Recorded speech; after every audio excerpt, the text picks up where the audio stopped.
L'événement que tout supporter de football attend vient de se dérouler, à savoir le tirage au sort de la Ligue des Champions version 2026-2027. Le Paris Saint-Germain ainsi que les clubs français, le LOSC et le RC Lens connaissent déjà leur adversaire. Le PSG a tiré ses 8 adversaires et j'ai l'impression qu'on a mis une fois de plus Paris dans un battle royal total. Barcelone, champion d'Espagne, présent. Manchester City qui vient de faire un gros mercato et qui n'en a pas fini, présent. La Roma qui pour moi est la meilleure équipe italienne à l'heure actuelle, du moins sur papier, présent. Aston Villa, notre adversaire annuel, est bien présent en tant que vainqueur de l'Europa League. Et quand j'ai vu les 4 derniers adversaires, j'ai compris que le tirage avait décidé de nous tester psychologiquement. Parce que oui, sur papier, ça peut paraître tranquille. Tu vois Galatasaray, Villarreal, Slovan Bratislava et Como. Mais attention aux fameux pièges. Donc là, je suis pas là pour vous vendre la peur, bien entendu. Absolument pas. Pour ceux qui étaient en live juste avant pour les simulations de tirage au sort, etc. Vous savez ma totale confiance au Paris Saint-Germain. On est double champion d'Europe.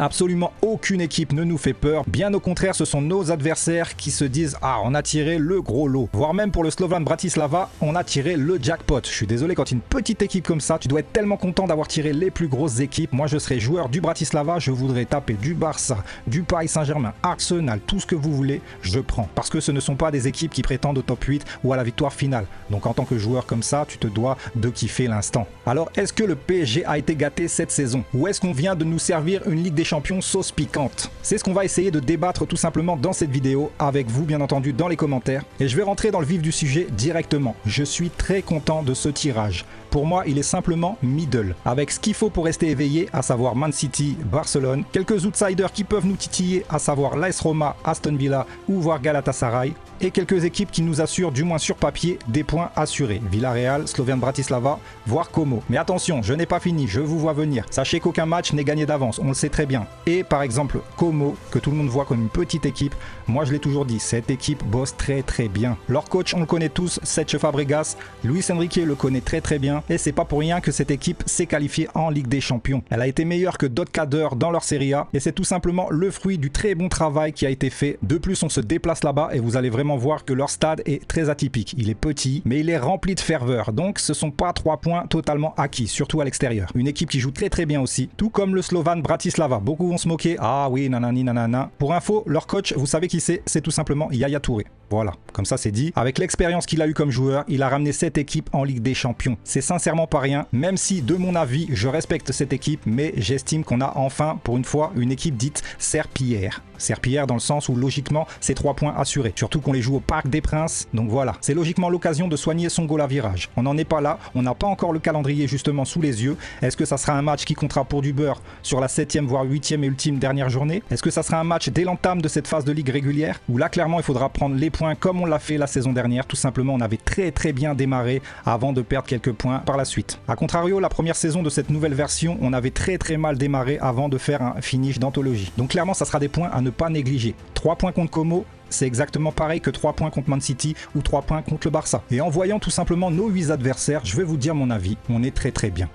C'est ni un tirage de la mort, ni un tirage qui te laisse t'assoupir. On a cette réception au Parc des Princes face au Barça. On commence à les connaître depuis ces dernières années. Luis Enrique va encore très très bien bosser ses matchs. On aura peut-être justement un Ferran Torres très très revanchard par rapport à son ancien club. Mais sincèrement pour moi c'est cadeau. Je préfère 1000 fois un Barça à domicile et un Man City à l'extérieur plutôt que l'inverse. Man City, voilà, ça reste un gros nom en soi. Mais pour le début de saison, du moins actuellement, je ne les trouve pas encore en jambes. Réellement, ils ont fait des efforts sur le mercato pour ramener notamment en dernière venue Boadi. Il y a eu des joueurs à plus de 100 millions qui sont arrivés. Ils se sont aussi débarrassés de certains joueurs comme Savinho, comme Marmouche. Donc personnellement, au niveau offensif en tout cas, je ne suis pas encore très impressionné par Man City à l'heure actuelle. On verra tout simplement à quelle période on va les jouer. D'ailleurs, le plus tôt serait le mieux pour moi, à mon sens. Non, sérieux les gars, quand je vois ces oppositions à venir, je suis en tout cas très confiant. J'ai l'impression même qu'on peut passer cette phase régulière en n'ayant pas perdu.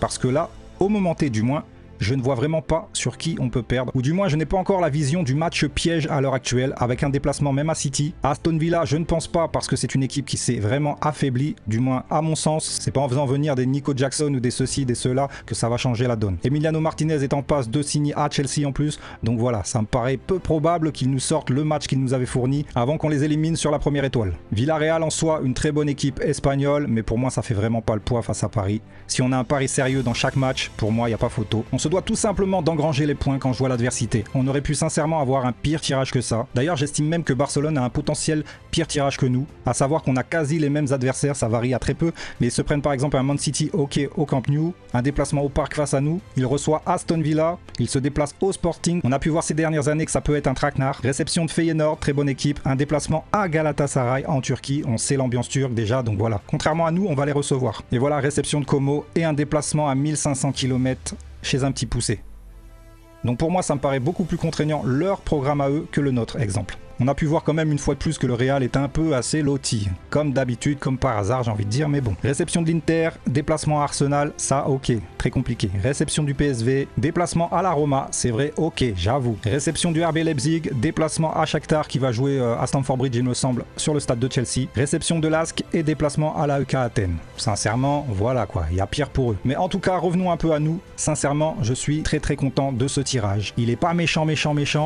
Il est pas light, voilà. Il est ce qu'il faut en vrai de vrai. Et en soi, si on peut terminer, je pose ça comme ça, entre la 9e et la 24e place pour jouer un barrage, on sait très bien comment ça finit, n'est-ce pas? Donc en soi, intégrer un top 8, je vous le dis clairement, ça m'est égal. À part l'avantage du terrain, mais on l'a vu que le PSG est aussi à l'aise à l'extérieur qu'à domicile désormais, donc voilà, aucun avantage réel. Et Luis Enrique a sûrement raison quand il dit que barrage, c'est très bien en finale. Parce que ça te met en jambe déjà pour la suite de la compétition quand d'autres attendent pendant des mois et des mois leur 8e de finale. Donc déjà, dites-moi en commentaire l'équipe qui vous fait le plus peur. Est-ce que c'est un match à domicile ou un déplacement à l'extérieur? De quelle équipe vous méfiez-vous? Et sincèrement, mon avis, si on doit perdre des points à la rigueur, ça serait contre Barcelone à domicile, peut-être se faire accrocher via un match nul, mais je vois absolument pas d'autres matchs qui m'intriguent, qui me font peur. Aucun de ces 8 adversaires, on va se le dire, ne va rouler sur le Paris Saint-Germain, ça c'est une certitude pour moi. Et une fois de plus, bien entendu que notre Paris Saint-Germain va atteindre ses objectifs une fois de plus. En tout cas, sincèrement, ça promet énormément de spectacles. Je sais même pas lequel j'ai envie d'aller voir au parc. Est-ce que classique Barcelone?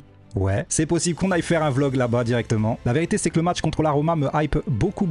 Pourquoi pas le déplacement à Aston Villa? Voilà, Londres, c'est assez rapide. Ou alors même pas. Ouais, le match à domicile contre Galatasaray, ça va être quelque chose. La ferveur turque, face à l'ambiance du Parc des Princes, ça va être quelque chose. Et Luis Enrique va tout simplement affronter des coachs comme Fabregas, comme Yaya Touré, comme Inigo Pérez, comme Bourouk à Galatasaray, Unai Emery qu'on connaît déjà, Gasperini, Hansi Flick et Maresca. Voilà, sincèrement, ça promet du spectacle. Cette nouvelle saison me hype complètement et j'ai tellement hâte de voir ça, notamment déjà le calendrier. Cette fin de mercato du Paris Saint-Germain qui s'annonce de folie, surtout depuis le départ de Bradley Barcola à Liverpool, chose que j'avais annoncé depuis très longtemps, mais bon, non, il n'y a pas le Here We Go de Fabrizio Romano, c'est bon quoi. Quand tu connais le foot, tu vois où ça se dirige les choses quand même. Et n'oubliez pas le match vendredi soir, Lille-Paris Saint-Germain, c'est un match de Champions League au final. Et j'oubliais du coup, ça me fait une transition sur les adversaires tout simplement des autres clubs français, à savoir Lille et le RC Lens. Eh ben bonne chance à vous. La vérité, c'est que c'est très compliqué aussi pour vous, mais il y a des points à gratter dans les 3e et 4e chapeaux. Lille, sincèrement, ça va être très costaud avec vous. Bayern, Arsenal, Real Betis, la Roma, Galatasaray, Bodo Glimt, Bratislava